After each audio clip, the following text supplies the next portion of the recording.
I'd like to welcome everyone to the second day of confirmation. This is Chuck Grassley. Hopefully we have removed all the naysayers and negative Nancy's and clapping seals and crows and undesirable protesters, deplorables, if you will. Have we removed the deplorables? to paraphrase a quote from the wonderful Madam Cyberhack. Everyone, look, it's quiet today. Gee, maybe there's only going to be 20 arrests of Democrats and not 78,000. Huh? It's quiet. I can hear a pin drop. Funny how the SWAT team coming in, DC SWAT. Thank you. Shout out to DC SWAT. Funny how that comes in and suddenly no more barking seals. Huh? We're doing good today. We're going to have a good confirmation hearing despite what you're going to hear. Okay? So this is Chuck Grassley against a joyous occasion. Joyous occasion. Very happy. Hashtag winning. And if you think you're going to get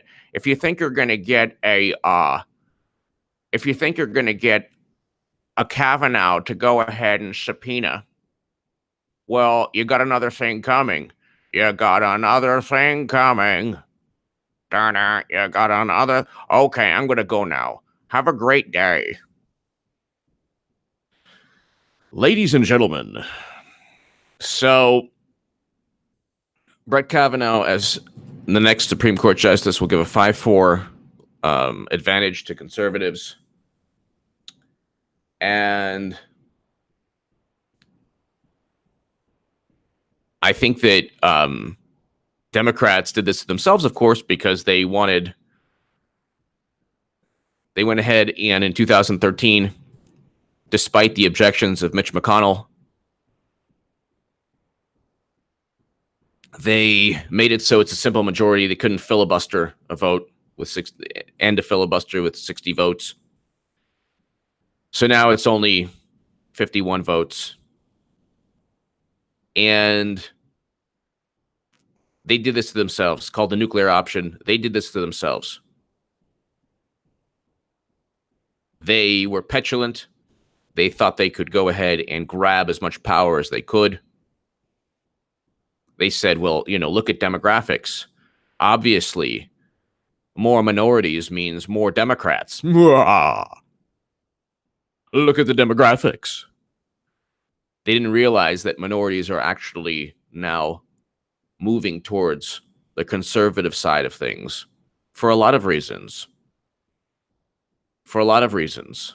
There are more Black conservatives. There are more Asian conservatives. There are more Jewish conservatives. There are more Latino conservatives. And the interesting thing is there are more independent-leaning, conservative-leaning independents, meaning people are not necessarily ideologically on the left or the right, but they're independent and they're leaning towards Trump. Or they're voting for Trump because Hillary Clinton is repulsive to many people. And she actually did commit crimes. So the Mueller probe subpoena will not be upheld by Brett Kavanaugh because there's no crime, number one. He's going to ask, what crime did Trump commit? He's going to ask, was there a crime? Brett Kavanaugh is going to ask, so I usually wait until minute 20. This is the point of the whole segment. And then we'll get to, theater and vaudeville. Mike Chuck Grassley, you got another thing coming. Isn't that funny how we can hear each other think today? Shout out to DC SWAT. Thank you so much. Repelling from the top rafters. And so Brett Kavanaugh is going to ask, if he ever gets a Mueller subpoena, and this is why it's going to go 5-4, it's going to go 5-4, and maybe even one of the liberal Supreme Court justices would actually say, well, where's the actual evidence of a crime? People like Roberts and Kavanaugh and Gorsuch and Clarence Thomas are going to ask, well, what did Trump do? What did he do? What was the crime? Well, it says here that we're moderately confident that the DNC was hacked. Well, that's not a crime. Are you certain? Well, no, but we're very suspicious. Okay. Well, where's the crime? Well, we CrowdStrike. That's bizarre. Why would you allow a company that was outsourced by Hillary Clinton?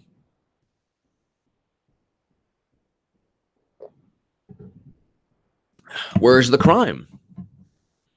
We're the Supreme Court of the United States of America.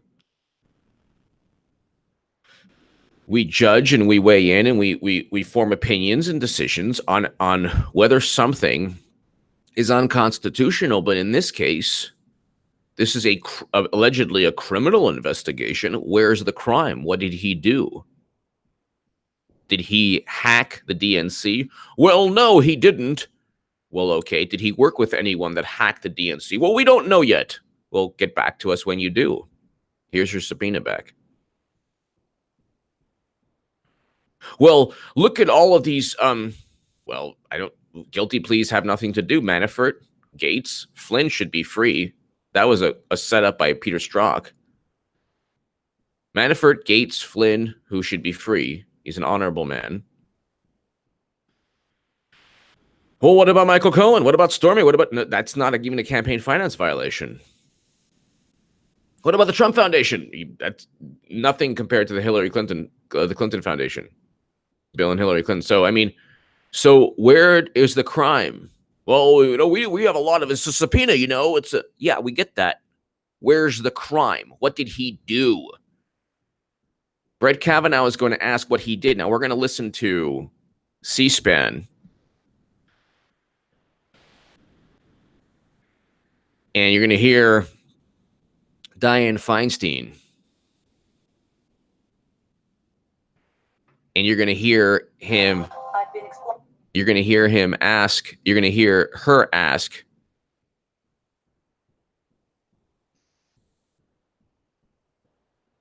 Well, in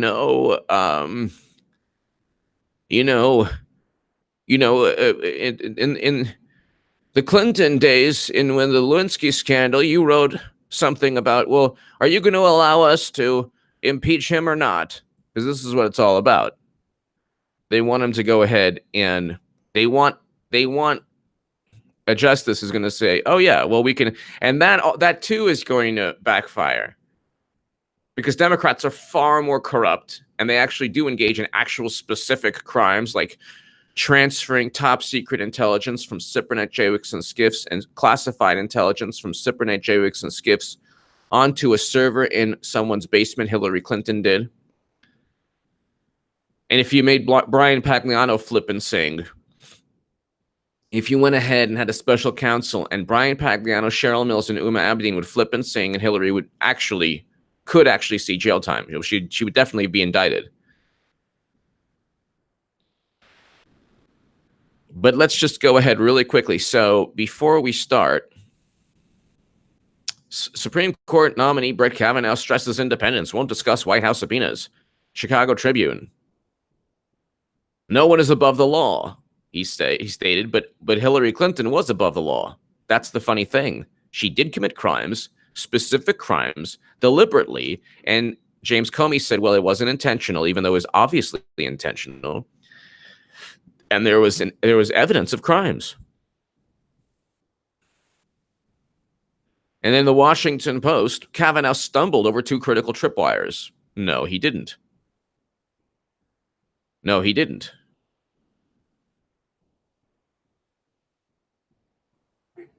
Federal law. Pardon power gives the president absolute, unfettered, unchecked power to pardon every violator of every federal law. But the president issue a pardon in exchange for a bribe. That's what know.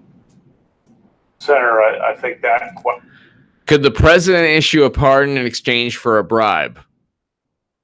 I mean, obviously not, but let's see what Kavanaugh says. Question has been litigated before, and I don't want to comment about anything. Well, let me ask you this.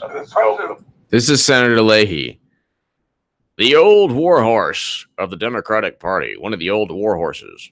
Pardon, I don't want to scope about... So he's just, what they've done is they have actually fabricated crimes through suspicion.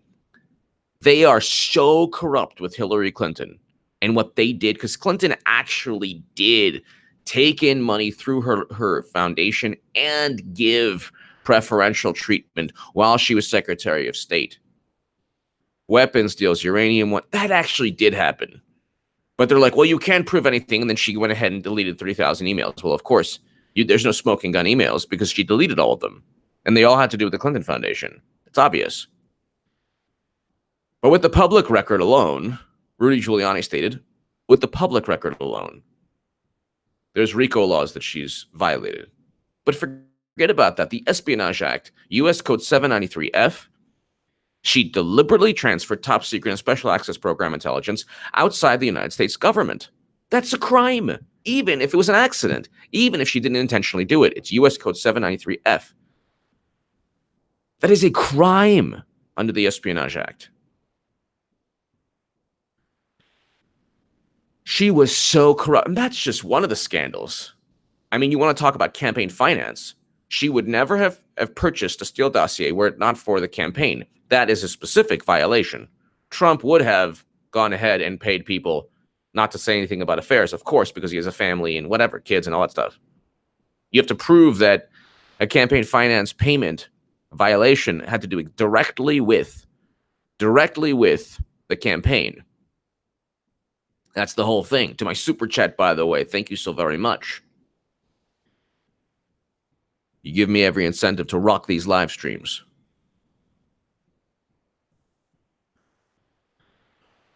But they're trying to go ahead and they're trying to merge the Mueller probe into the Kavanaugh confirmation. He's going to get confirmed. And Trump will go into midterms with a booming economy because it might hit 5%. So people are going to be voting against their own interests by voting in a Democrat. People will literally be voting against their own interests. I don't care if you have philosophical differences. You are voting for Democrats to actually hurt the economy. A lot of Democrats are like, "Oh, well, it's going too fast. The economy is moving too fast. Inflation. Let's reduce the, let's decrease the strength of the economy. That'll be better." There are a couple things involved in that question. One is what's the effect of the pardon, and the other question is, can you be separately charged with the bribery crime, both the briber and the bribee? Those are two distinct questions. You'd want to keep those two questions separate in thinking about how the hypothetical. Then in that, Chairman, I got interrupted an awful lot during my time. I just want to finish this. But I made sure that if the timer didn't treat, well, give him another minute. I love this. Thank you. God bless you. I'll be forever thankful. President. I love these guys. They're hilarious. Trump claims he has an absolute right to pardon himself, does he? The question of self-pardons is something I've never analyzed. It's a question that I've not. He's not going to pardon himself because he's not even going to get.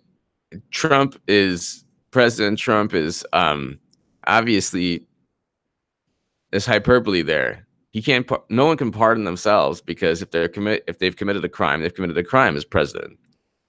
Trump hasn't committed a crime, so. Theoretically, perhaps it's possible, but, so, I mean, it's just, it is what it is. They have to prove a crime first. But this is hilarious. Written about, it's a question, therefore that's a hypothetical question that I can't begin to answer in this context as a sitting judge and as a nominee to the Supreme Court. And the other half of that is the obvious one. Does the president have the ability to pardon somebody in exchange for a promise from that person? Lindsey Graham just yawned. That was hilarious. They wouldn't testify against him. Sarah, I'm not going to answer.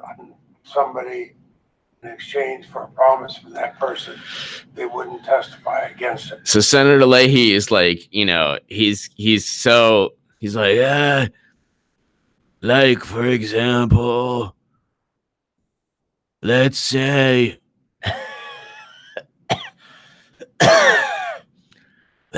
Michael Cohen was promised, I don't know,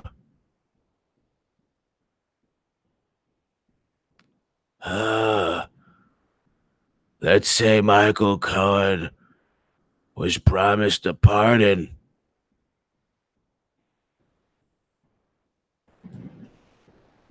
Well, in that situation, would he then be able to pardon Michael Cohen?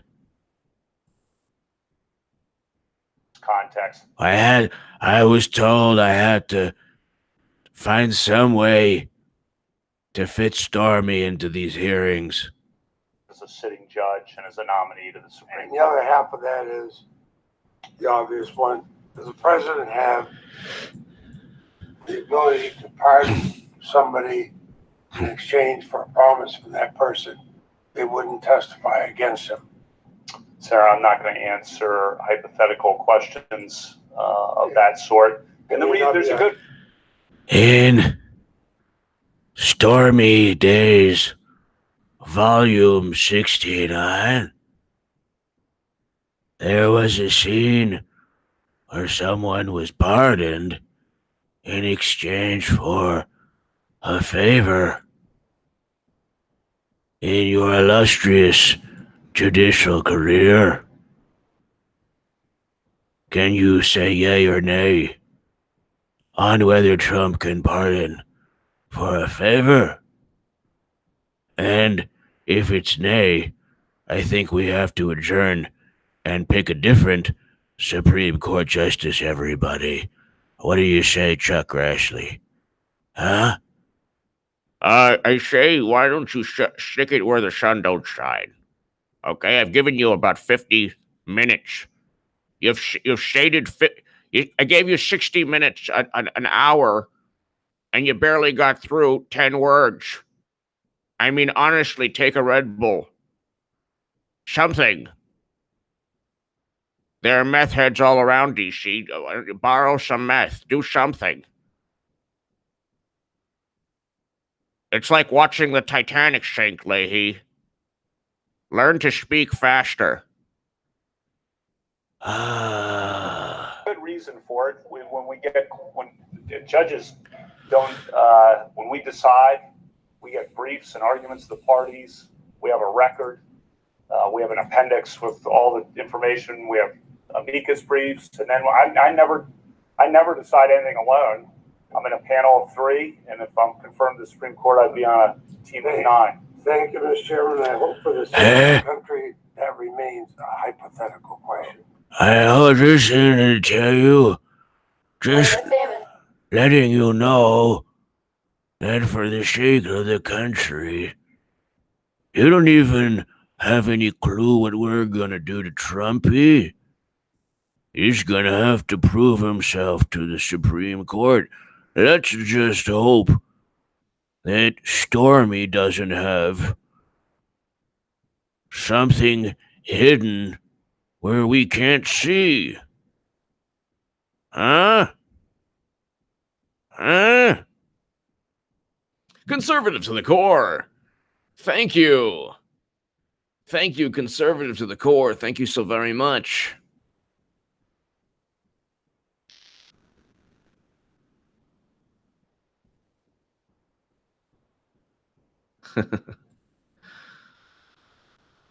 guy's awesome.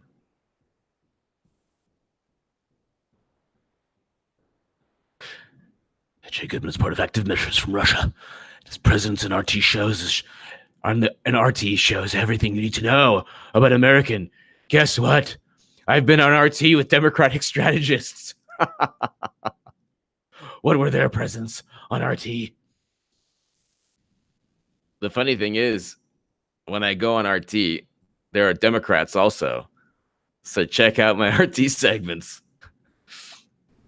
I love that. When people go on RT, generally there's like the crosstalk. They're like Democrats, and I've been on CNN, MSNBC too. Huh? I was on the last tour with Lawrence O'Donnell. Does that mean Lawrence O'Donnell is part of a master plan? I was on CNN International. Active measure to tell the truth about Clinton. the funny thing is, the interesting thing is, like, it's not the actual truth. So, like, she actually transferred top secret intelligence. It's not that. It's You were on RT. yeah, but I didn't sell uranium. That was Hillary and Obama presided over the uranium sale. Yes, they didn't sell. But guess President Obama did not veto the uranium sale. Why don't you ask that? Someone's like, you went on RT. It's an active measure. But Obama could have vetoed the uranium sale to Putin. Money flowed to the Clinton Foundation from Uranium One. Conservative to the core. Thank you so very much.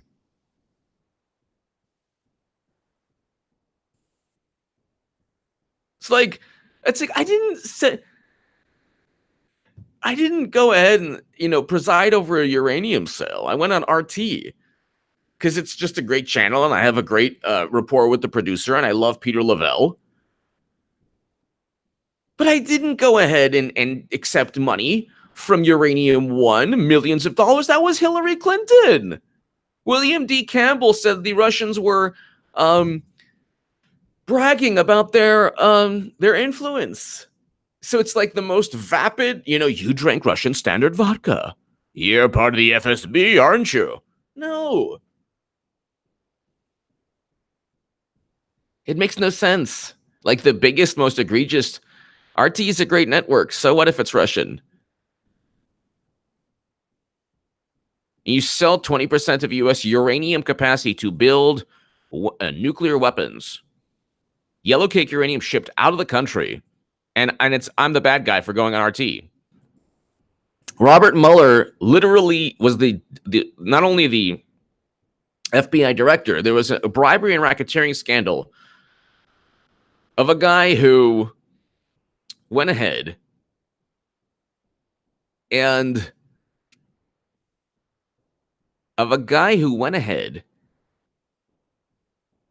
did everything possible to bribe trucking companies, and he's now the Mueller probe investigator, and I'm the bad guy for going on RT. So it makes no sense. Like the most vapid connections, like, oh, Democrats are like completely, that's why they're going to lose. That's why they're going, and that's another reason why they're going to lose, because they're out of their minds with the whole Russia thing. He had Russian dressing, exactly. Russian vodka. Everything is like, it's just so lame. But the Kavanaugh hearing is, then Ted Lieu is like, Kavanaugh's not making a statement. He still can't call, POTUS can be subpoenaed. Well, you need a crime first. So here's Dianne Feinstein.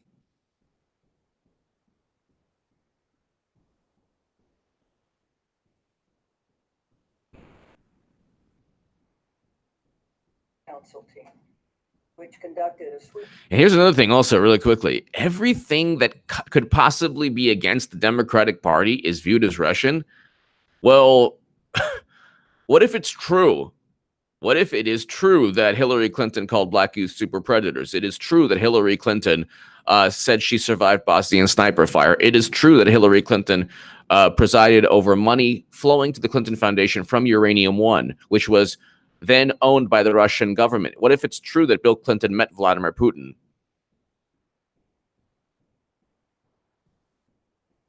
It's just unbelievable how people have just swallowed up the propaganda. Here's Dianne Feinstein. Sweeping investigation into possible wrongdoing by President Clinton and the First Lady. At the time, who argued for aggressive questioning of the president, did not take the position that President Clinton was immune from investigation. Because they were actually linked to a crime. Since then, you have taken the opposite position. In fact, you have said that, and I quote, "If the president were the sole subject of a criminal investigation, I would say no one should be investigating that at all." What did you mean by that? And what are the circumstances where a sitting president could be subject to criminal investigation? I appreciate the sign there.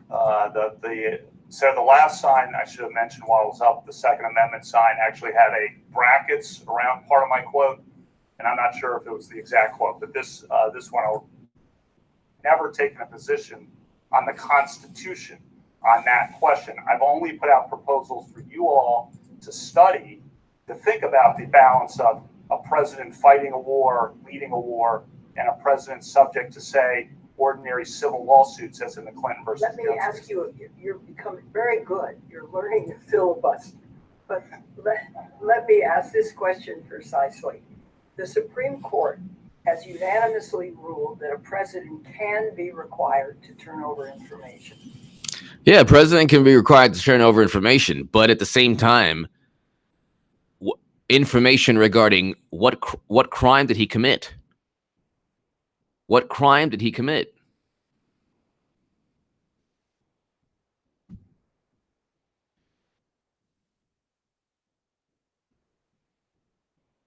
I mean,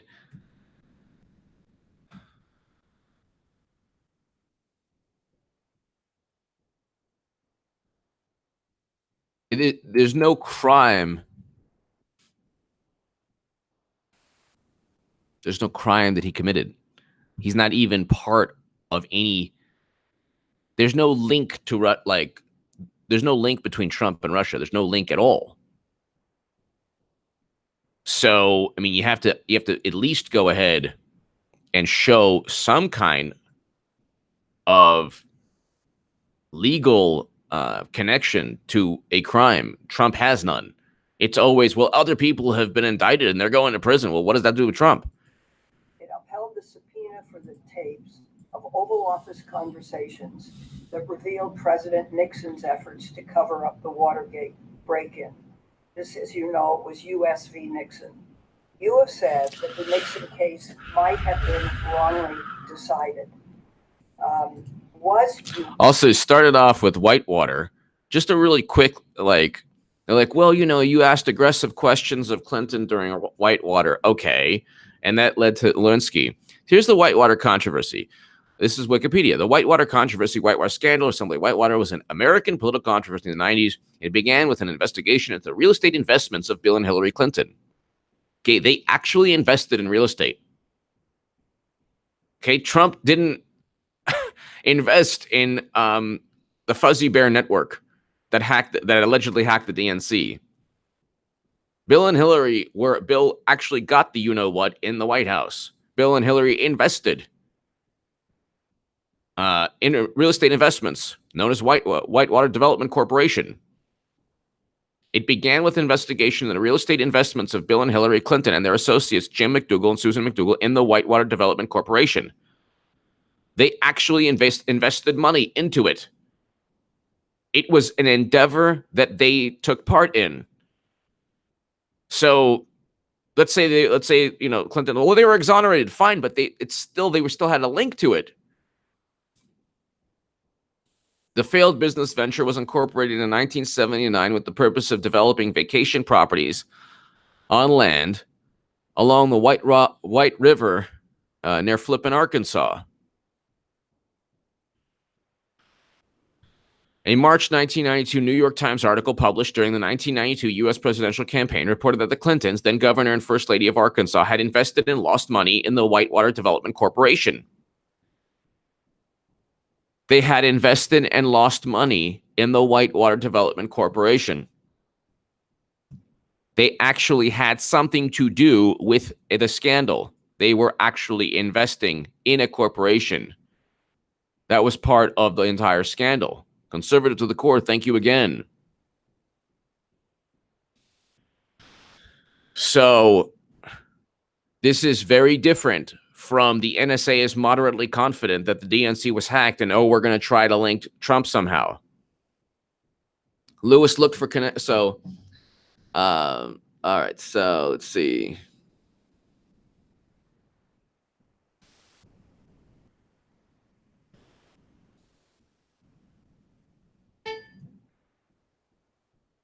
L. Jean Lewis.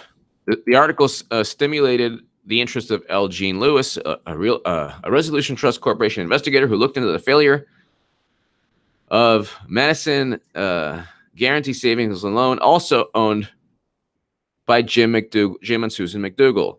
Lewis looked for connections between the savings and loan company and the Clintons. And on September 2nd, 1992, she submitted a criminal referral to the FBI naming Bill and Hillary Clinton as witness in the Madison Guarantee case. Little Rock U.S. Attorney Charles A. Banks and the FBI determined that the referral lacked merit, but Lewis continued to pursue the case. From 1992 and 1994, well, okay, so Little Rock U.S. Attorney, very close. Bill and Hillary Clinton were governor. Bill was governor, so, okay. From 1992 and 1994, Lewis issued several additional referrals against the Clintons, okay?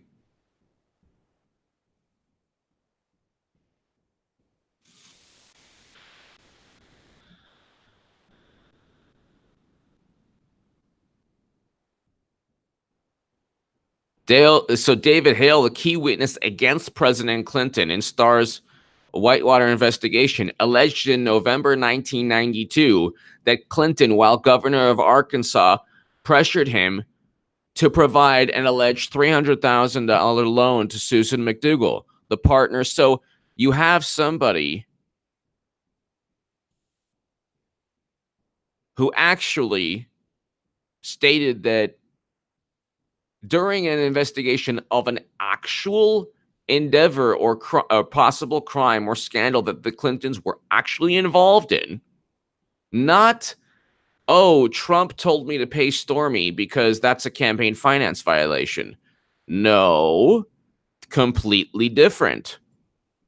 Pressured him to provide an illegal $300,000 loan to Susan McDougal. So he pressured a witness.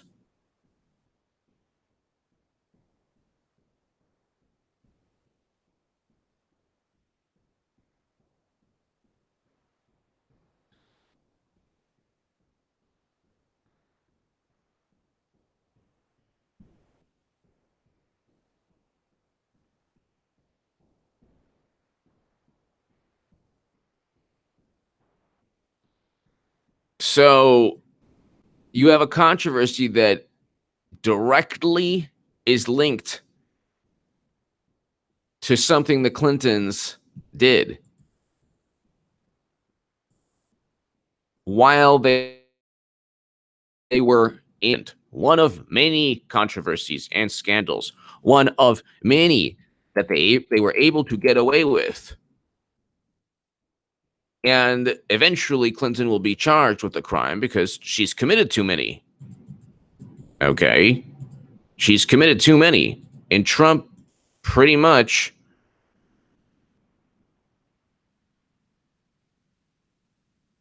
he's pretty much done everything he said. We'll lock her up. I don't know if she'll ever get locked up.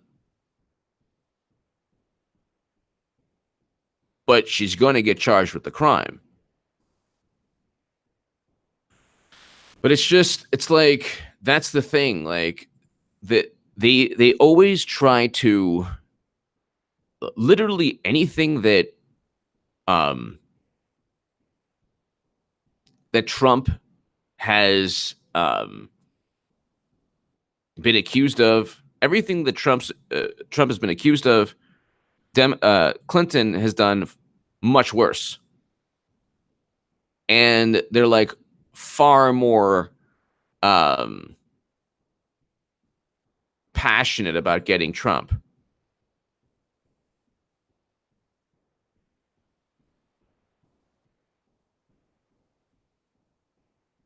It's like Democrats don't get it. Like, they're like, well, they're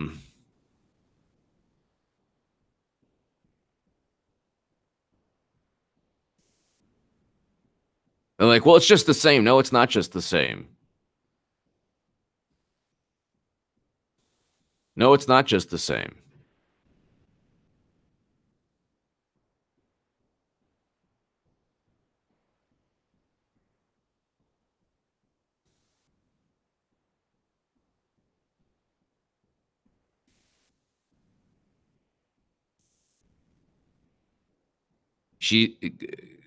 I guess it's a long-winded point, but Dianne Feinstein was like, well, how come you weren't on Team Clinton regarding the Whitewater case? So, but let's go ahead and U.S. v. Nixon wrongly decided. So that quote is not in context. It's a misunderstanding of my position that's up there. I have repeatedly called U.S. v. Nixon one of the 4 greatest moments in Supreme Court history.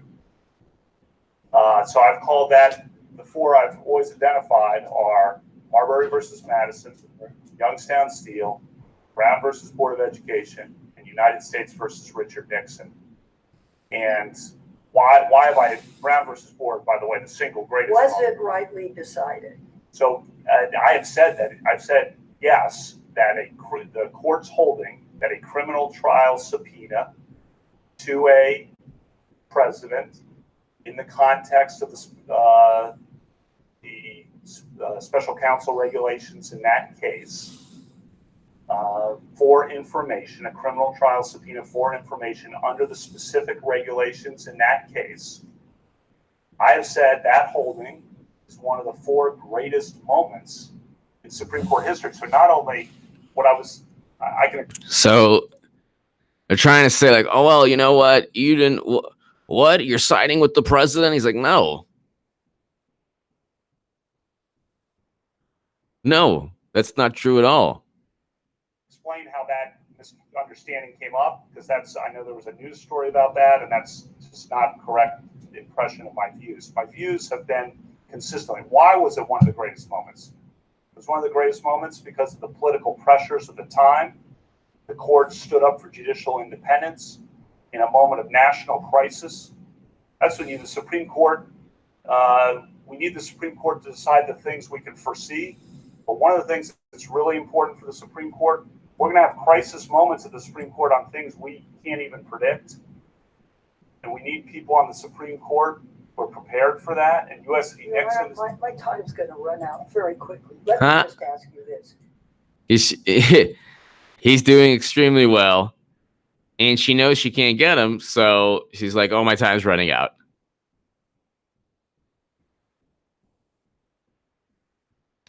But ladies and gentlemen, I guess, I mean, I can go on forever, but I guess we can cut this a little bit short.